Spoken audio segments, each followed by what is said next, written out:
Hello everyone, and welcome to Chapter 17 of my Call of the Armor 0% Growths low turn count playthrough.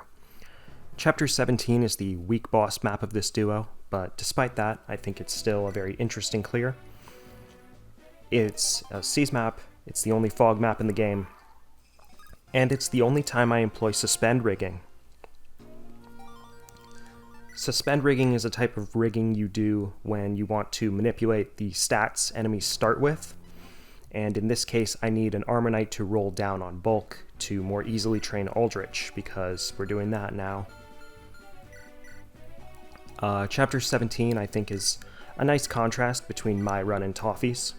They're both 2 turns, but because Toffee's 100% growths run has units with stats, he can kind of stomp all over this map, kill a lot of enemies, get a lot of side objectives. But for me to replicate that, I kind of need to laser focus down one path.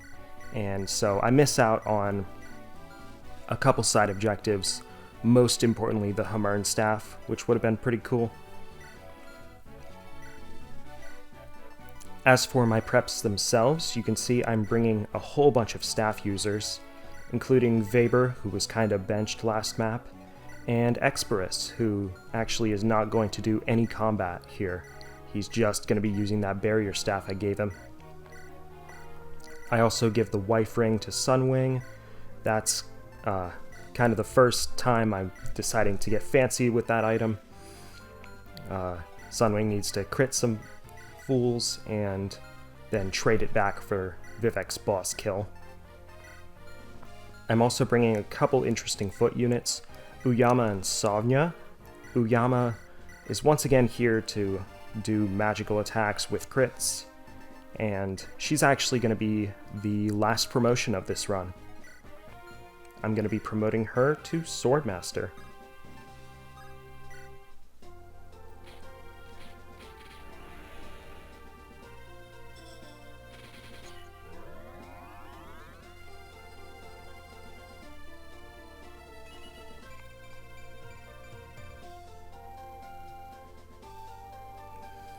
As for Sovnya, I'm just bringing her because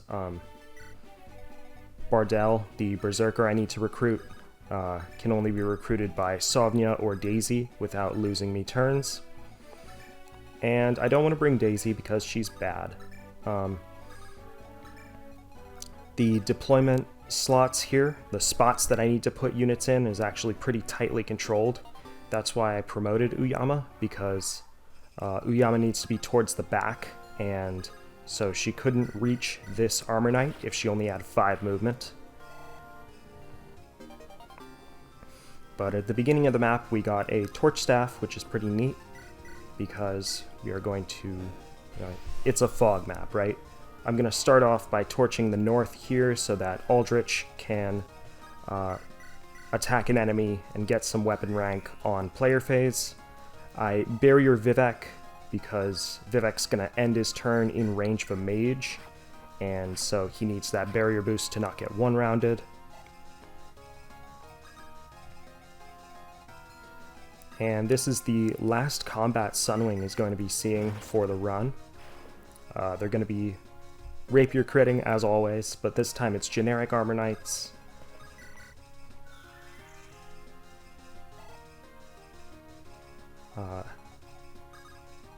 And I actually brought 2 sleep staves.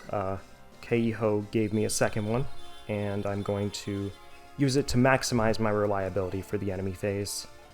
A lot of stuff needs to go right for Aldrich's enemy phase, and I didn't want another part of the enemy phase to screw me over if I found a good enough seed for Alderich. But here Sunwing is going to clear the path to that door they're going to open, and Vivek rescues Weber, who's kind of going to have their shining moment this chapter. Weber has the lowest staff range of anyone in my team, but he's also the tankiest staff user by far. So after rescuing Bardell to that spot there, all of the enemies on the right cannot reach Vivek, even though I'm going to warp him right here. That sleep bow archer could reach Vivek, but I'm going to sleep him first.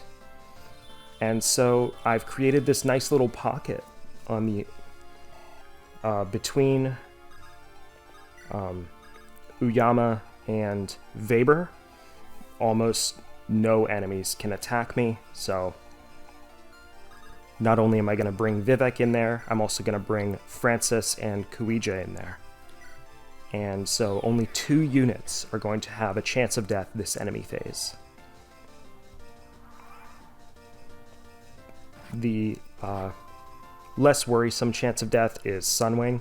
Sunwing needs to dodge that general there at about 48 displayed hit, because if they don't, then the mage will finish them off. But the unit I really need to worry about is Alderich. Alderich can die, especially if he gets hit by that low HP Armor Knight, but I also need to worry about getting him the proper amount of weapon experience. He gets 1 weapon experience per strike and 2 per killing strike.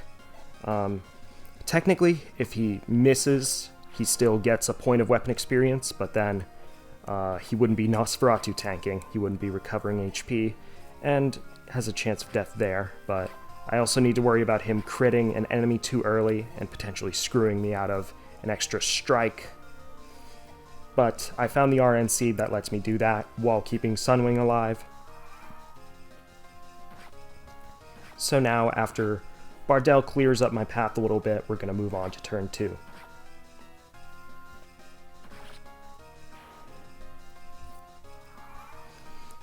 Turn 2, and we need to reveal the throne area. We can't warp Kuija into the fog, and we can't target a boss we can't see. So Francis, using her massive staff range, is going to illuminate at least the spot we can warp Kuija to. And now Mac is going to rescue Bardell into Sovnia's talk range. And we're going to open the door, which lets Vivek walk into boss range. Sunwing cantos such that they'll be right next to Vivek, so they can trade the wife ring over.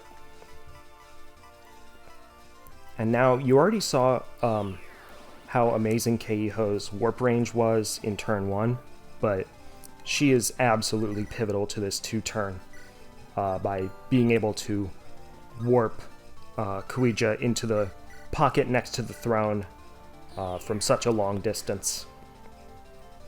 That said, the map is so large we need to have Kuija warped 3 times in 1 turn.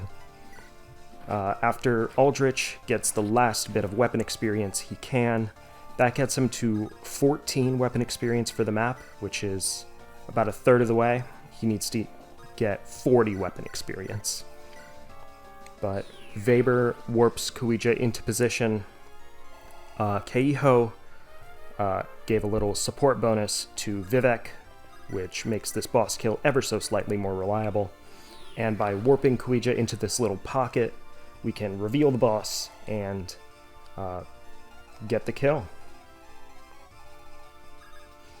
After rigging for a little bit, Vivek is going to move up, grab the wife ring, and bolt and crit this boss so I can seize and finish chapter 17 in 2 turns.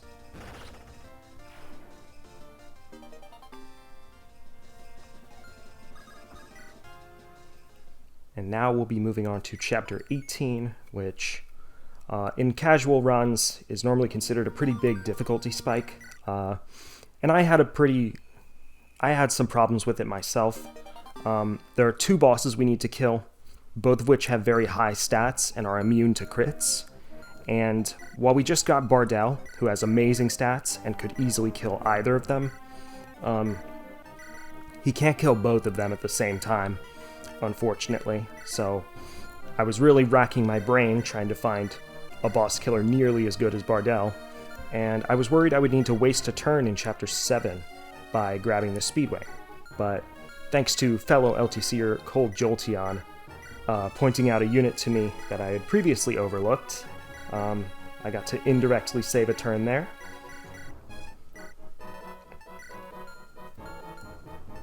As for why a lot of casuals see this map as really hard, is that even though it looks like this super open arena type deal, at the end of turn 1, a bunch of walls sprout up from the ground and turn this super open map into a large labyrinth where you need to deal with a lot of strong enemies and reinforcements and all that.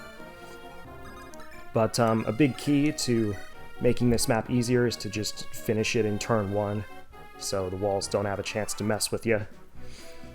And for that, I'm enlisting the help of the Kamuth.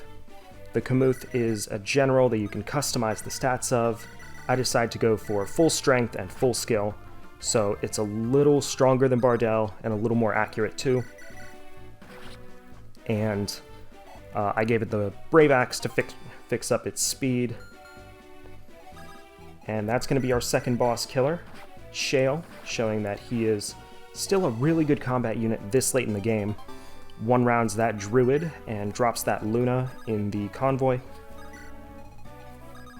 And for the northern path, not only do we need to get Bardell into range of the boss, but we also need to warp Brioche into that chest so we could grab the black gem, which will be important for a side objective at the end of the map.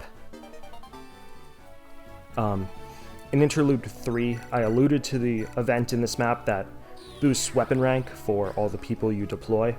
Unfortunately, it doesn't boost Aldrich's weapon rank, but by talking to this NPC here, I can get Venus to rescue rank, Luan to S Dark, and Shale to S Bows. Venus, for her part, takes the Lunatome out of the convoy and Cantos up, because I need to kill this general and I need a crit to do it. Aldrich builds support here, which boosts his crit by a little bit, and that gets him to 17 weapon experience out of 40. We're going to break down this wall and grab the treasure chest inside. It's an Angelic Robe, which is going to be super useful next map, but that's the last side objective we need to worry about, and now we're going to kill the bosses. Francis warps the Kamuth into position and gets warp rank for next map in the process.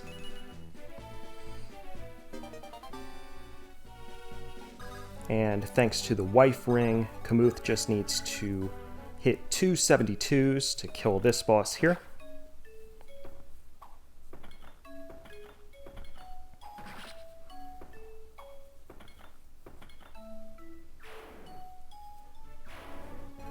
Bardell has an even easier time because he only needs to hit 2 83s against this general.